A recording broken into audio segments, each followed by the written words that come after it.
Terus ada lagi nih Pak, katanya mitos atau fakta sih, trader pasti mati. Fakta. Fakta. Fakta. Fakta. What? Kok bisa Pak?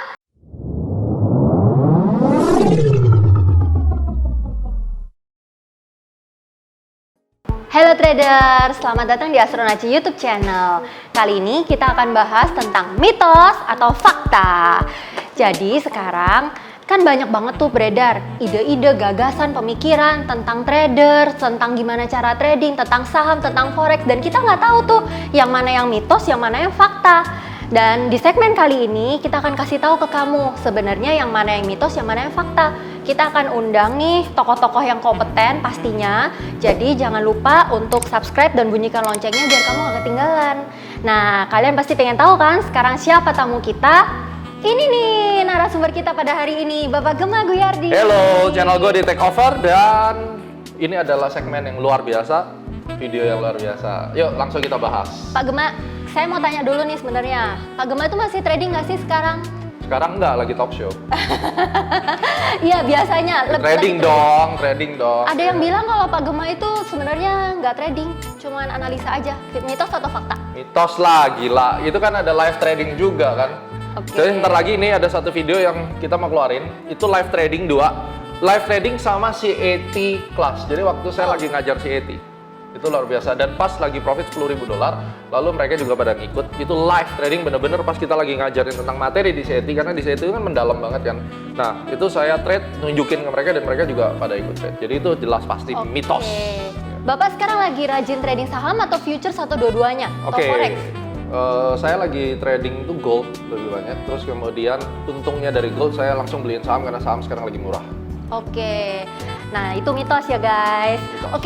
Lagi nih Pak, katanya ada yang bilang kalau analis itu sebenarnya nggak bisa trading, kalau trader nggak bisa analisa. Mitos atau fakta? Wah ini susah nih, tanpa mengurangi rasa hormat ya. Susah juga ya. Lu jangan ituin dong, ya kan? Mitos. Ya, ntar lu kalau di belakang itu ntar lu duduk di sini dong rasain ya. Ini pertanyaannya memberatkan, mitos. Kenapa kok mitos Pak? Jadi ada sih, kayak saya kan. Memang gini, susah. Kalau saya bilang analis itu nggak bisa trading, bisanya cuma analisa, lah aku kan juga menganalisa dan trader, jadi kayak ngatain diri sendiri kan. Kalau ini sih saya bilang tergantung orangnya. Dan memang tahap awal, orang itu harus bisa menganalisa dulu. Kayak misalnya yang ikut CET program, ya saya mendidik mereka, jangan sampai kalian itu harus memaksakan diri harus jago trading. Yang pertama adalah, tahap pertama setelah lulus CET itu harus bisa bikin analisa akurat, kalau bisa kerja dulu deh di sekuritas sebagai analis. Nggak harus trading, tapi membangun pengalaman. Setelah kalian percaya sama analisa sendiri, kemudian setelah itu barulah belajar trading sebenarnya. Jadi nggak ada gunanya kalau kita bikin analisa sendiri, nggak bisa, terus trading. Dan seringkali terjadi begini, kita bikin analisa bagus, tapi kalau trading kita loss. Tapi kalau kita analisanya kasih ke orang lain itu jadi profit. Sering nggak kalian begitu? Pasti sering tuh. Pasti sering. Nah itu karena apa? Kita nggak percaya sama diri kita sendiri. Jadi kalau mau jadi trader sukses tuh pasti jago analisa. Ya, tapi analis yang jago belum tentu bisa trading. Jadi itu mitos. Jadi teman-teman ini mitos ya. Jadi kalau misalkan teman-teman mau trading harus belajar analisa dulu. Ya. Tapi kalau misalkan udah jago analisa harus mulai belajar trading biar nggak sia-sia ya Pak ya. Betul. Terus ada lagi nih Pak, katanya mitos atau fakta sih, trader pasti mati. Fakta.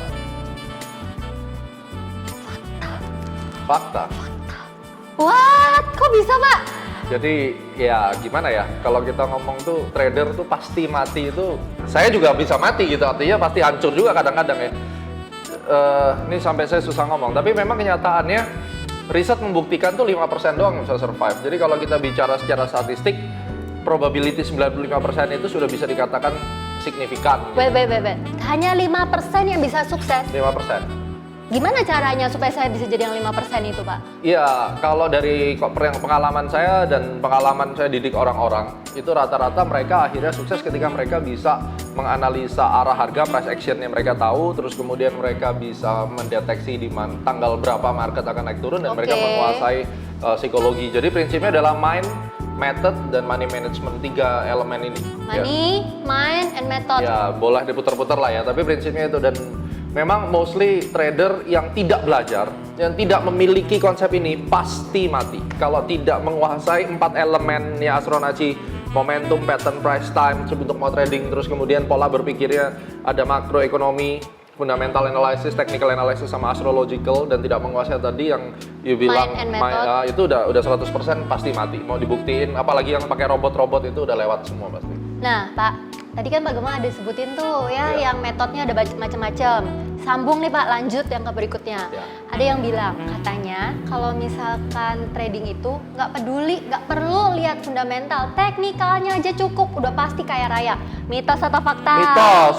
Mitos? Mitos, itu jelas. Karena kemarin juga banyak orang-orang yang, ya kita sekarang nyebutnya tuh bocil-bocil gitu, walaupun dia udah tua, tapi pemikirannya kan kayak anak kecil. Ngomong fundamental tuh yang terbaik. Ngapain lu pakai ilmu tarik garis? Ya lu yang bego gitu loh. Tapi kan orang teknikal juga bilang sama begonya. Fundamental nggak perlu, gitu sama gimana, bocilnya Pak? sama begonya berdua ini gitu loh. Jadi ini adalah problem yang tidak pernah diselesaikan. Tambah lagi sekarang Astronaci bilang astrologi gitu, apalagi lu ngomongin astrologi kan. Padahal sebenarnya astrologi itu menjebatani dua orang yang berantem ini. Jadi untuk kita sebagai seorang trader, kalaupun gue mesti ngitungin kancing nih, saya ngitungin kancing 1, 2, 3, lalu saya buy atau saya sell. Kalau itu bisa konsisten menang terus ya kenapa? Ya kan goalnya cari duit. Oke. Ya, Jadi itu udah pasti mitos. kalau menurut Pak Gemma, di Astronaci, jadi Bapak ngajarinnya apa? Ya pasti bukan ngitung kancing. Jangan hitung Ya, kancing. yang pasti kalau misalnya kita ngomongin tentang CAT Institute ya, karena itu adalah sertifikasi yang mana mereka akan mewarisi ilmu. Itu level 1 tentang price action analysis, semua yang berhubungan dengan harga, termasuk fundamental, valuation, modeling, dan seterusnya. Kemudian yang kedua, kita ngomongin tentang time itu di level 2, mulai dari time geometry sampai tentang astrologinya di situ. Yang ketiga, untuk menciptakan mindset yang benar, money management yang benar, trading strategy, dan membuat trading system. Lalu kemudian ujian. Jadi itu selama setahun kita udah bikin kurikulumnya. Kalau Anda tidak bisa lulus ini, berat untuk bisa bertahan di market. Berarti kita sebagai trader atau sebagai analis harus belajar teknikal, fundamental, astrologi, kelola mind, kelola money pula.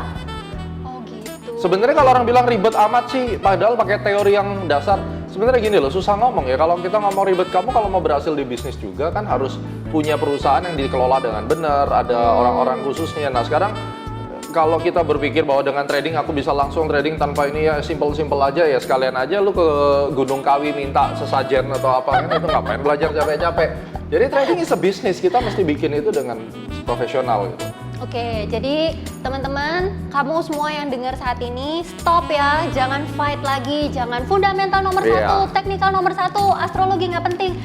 Pakai aja semua asal kamu bisa profit. Konsisten. Betul ya Pak ya? Betul. Tujuan kita bukan berantem, tujuan kita make money bersama. Justru yang berantem-berantem itu yang radikal, kita ngomong radikal. Wah, fundamental paling bagus itu. Itu dia nggak pernah trading. Dia itu adalah orang-orang yang sebenarnya setelah kita teliti dengan intelijen kita, itu tim kita, booster kita, mereka ini nggak pernah trading, dan ada mereka trading tapi loss gede sebenarnya, tapi saya nggak nyebut nama di sini, cuma itu ada. Sama juga kayak orang-orang teknikal sering bilang fundamental nggak usah, sama aja. Karena mereka juga sebenarnya capek belajar fundamental, Iya, kan nggak gampang. Betul, nggak gampang. Terus Pak, ada lagi Pak, mitos atau fakta? Katanya belajar semua yang Bapak sebutin itu kan di YouTube banyak ya guys ya, jadi kan nggak perlu bayar Pak, kan di YouTube banyak, tinggal comot. Mitos atau fakta? Mitos lah.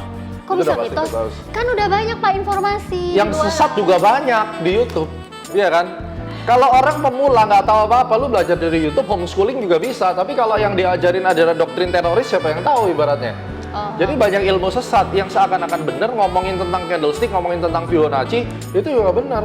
Banyak tuh sekarang ilmu-ilmu di YouTube tentang saham aja deh kita ngomong, ya. Sampai akhirnya Astronaci bilang mereka golongan bocil gitu.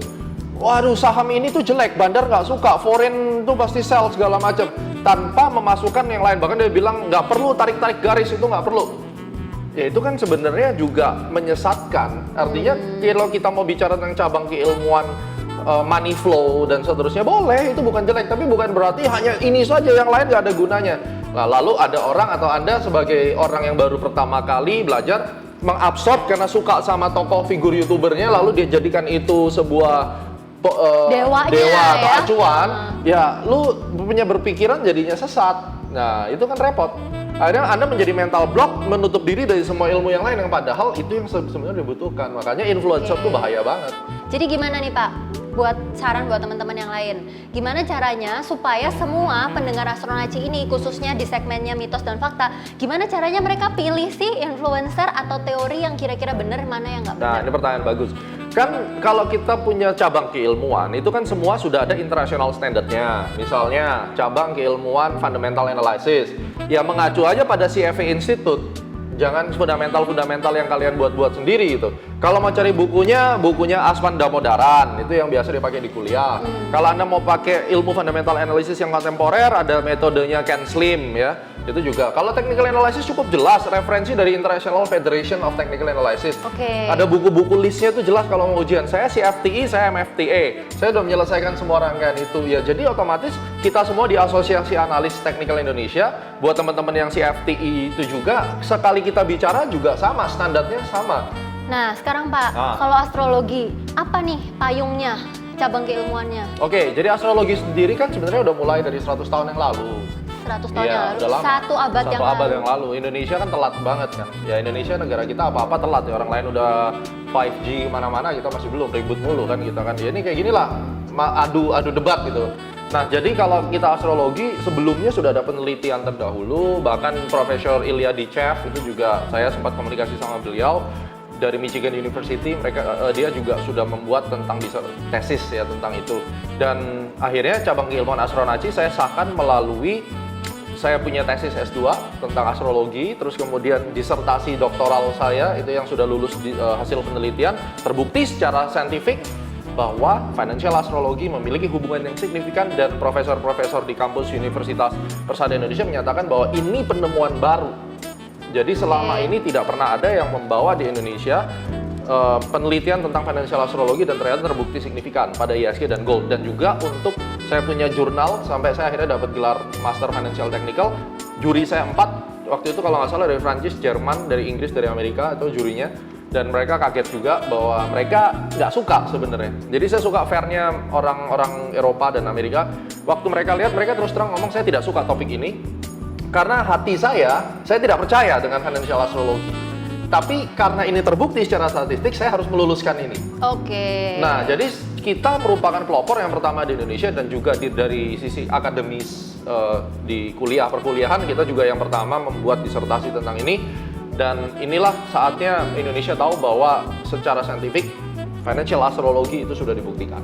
Jadi buat para pendengar semuanya, kalau dari kata-kata Pak Gema tadi, astrologi itu sebenarnya sudah ada dan digunakan oleh trader-trader bahkan dari 100 tahun yang lalu. JP Morgan punya quotes nih, ya. Kalian bisa cari JP Morgan. Millionaires don't use astrology, don't need astrology, but billionaires do. Oke. Tuh. Jadi kalau Cari aja misalkan quote-nya. kita melihat sesuatu hal, terus kita ngerasa nggak masuk akal, kita harus teliti dulu kira-kira works nggak. Kalau works, ya sudah, mungkin memang pengetahuan kita saat ini yang belum cukup levelnya untuk bisa menerima hal itu, ya Pak ya. Terus terakhir Pak, ini terakhir ya, fakta atau mitos? Trader bisa jadi kaya raya, mitos atau Fakta. Fakta. Kok bisa Pak? Simple aja, George Soros tuh trader loh. Bukan investor? Bukan. George Soros tuh spekulator dan trader, ya. Warren Buffett itu kiblatnya orang-orang investor, yang anak-anak muda, bocil-bocil yang baru kuliah, belajar finance, yang idealisnya masih, wah pokoknya aku hidupnya harus seperti Warren Buffett. Semua yang trader tuh sesat gitu misalnya. Ya itu yang justru nggak pernah kaya. Kenapa? Karena dari sekarang aja mereka punya mindset udah miskin gitu. Tapi kan Warren Buffett kaya Pak. Iya emang kaya, tapi dia bukan trader, ya kan? Dan memang benar dia juga berhubungan dengan dunia finansial. Artinya kalau ada juga bocil-bocil yang bilang bahwa masalah gini loh, mereka bilang bahwa Warren Buffett itu tidak trading, makanya dia kaya. Dia adalah value investing. Oke. Ya saya bilang sekarang George Soros kaya. Terus kalau kalian lihat emiten-emiten gede yang ada di Indonesia, misalnya MNC Group, Pak Haritanu trader. Ya, trader ya, mungkin dia tradingin sahamnya sendiri. Intinya adalah kalau trader itu tidak bisa kaya, berarti pedagang di luar yang pedagang komoditi real juga nggak ada kaya. Terbukti banyak pedagang batu bara yang jadi triliuner kan. Jadi memungkinkan ya Pak, kalau Sangat bisnis mungkin. trading ini di Bisa financial kaya. market itu bisa bikin kita tuh mencapai kebebasan finansial yang didamba-dambakan semua kita kan. Nah, cuma ada satu hal nih, konsep kayanya masyarakat Indonesia terhadap trading itu salah. Mereka menganggap trading itu kalau bisa passive income, lalu nggak usah ngapa-ngapain, kita bisa terima uang secara gratis. Itu pesugihan, bukan trading namanya. Nah, yang kita lakukan di dalam market itu secara kontinu update ilmu, belajar yang benar, dan punya skill.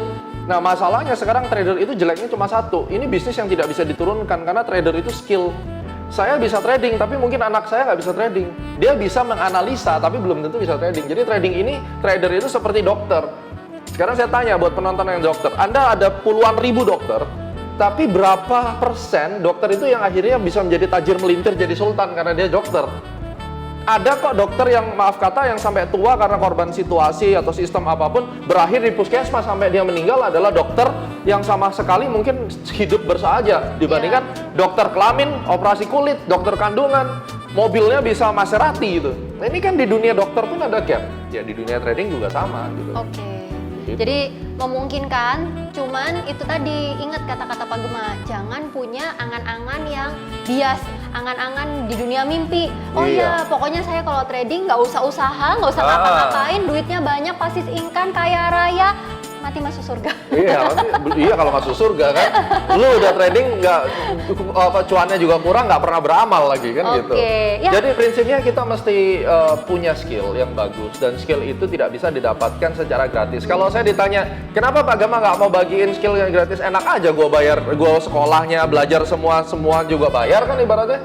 Bayarnya kemana? Kalau saya dulu nggak ada yang mau ngajarin saya bayar ke market dengan cara loss gitu ya. Terus kalau udah kaya ngapain jualan gitu? Lah gue mau jualan terus so what gitu. Prinsipnya jadi, gitu kan. Ini good point ya. Kalau misalkan teman-teman nggak mau bayar uang sekolah, nggak mau bayar uang kursus, teman-teman harus bayar kerugian di market. Ke market. Market langsung dan saya habis sampai hari ini tuh ada kali 5 miliar saya buang ke market. Dan bisa jadi uang yang dikeluarkan karena rugi itu jauh lebih besar daripada uang yang harus di-spend apabila teman-teman itu sekolah, atau kursus, atau ikut seminar. Dan ini gitu ya. ini satu lagi nih, ini pandangan yang sempit banget untuk netizen Indonesia maupun mungkin yang sudah pelaku pasar. Konsepnya itu adalah kalau Gema itu ngajar, berarti Gema itu hidup dari ngajar. Nah sekarang saya mau kasih tahu, kalau saya pun hidup dari ngajar, selama ilmu gua bener, kenapa emang gitu loh? Kalau nggak ada yang jadi dosen dong. Terus kenapa Astronaci harus nge-charge duit ya? Ya gue tanya, lu kalau sekolah di salah satu kampus UI atau mana ya? UI kan punya pemerintah, kampus bagus, kenapa nggak kasih gratis saja? Ya kan, kalau gitu ya semua orang termasuk teman-teman yang lagi bikin video ini, yang lagi sekarang belakang kamera, ya nggak usah digaji, gratis aja kan gitu. Jadi ini pikiran yang menurut saya akan menjerumuskan kalian sendiri dan pada akhirnya tidak berkembang. Sedangkan kalau di Amerika, begitu ada training nih, dan trainingnya itu harganya $10.000 gitu. Mereka pandangannya begini, selama ilmunya make sense dan pengajarnya kredibel, ya gue mau ikut. Masalah dia untung atau tidak, yang penting dia menyampaikan dan saya suka. Itu aja poinnya. Dan negara kita harus belajar. Jadi ya kita harus bisa membedakan teman-teman ya, yang mana yang memang itu adalah pilihan pribadi Pak Gema sebagai edukator, di mana pilihan Pak Gema itu sebagai trader tidak terlepas, tidak usah diungkit-ungkit masalah dia kaya atau enggak. Iya, nggak ada hubungannya. Kalau dia mau jadi trader, ya it's your choice kan. Kalau dia mau jadi edukator yang mencerdaskan kita semua di YouTube, contohnya ya it's your choice juga. Oke Pak Gema, thank you so much buat waktunya pada hari ini. Thank you. Pastiin teman-teman semuanya untuk bisa komen di bawah ini part mana sih yang teman-teman paling suka dari segmen kali ini. Kita ketemu lagi di acara Mitos atau Fakta di episode berikutnya. Bye-bye!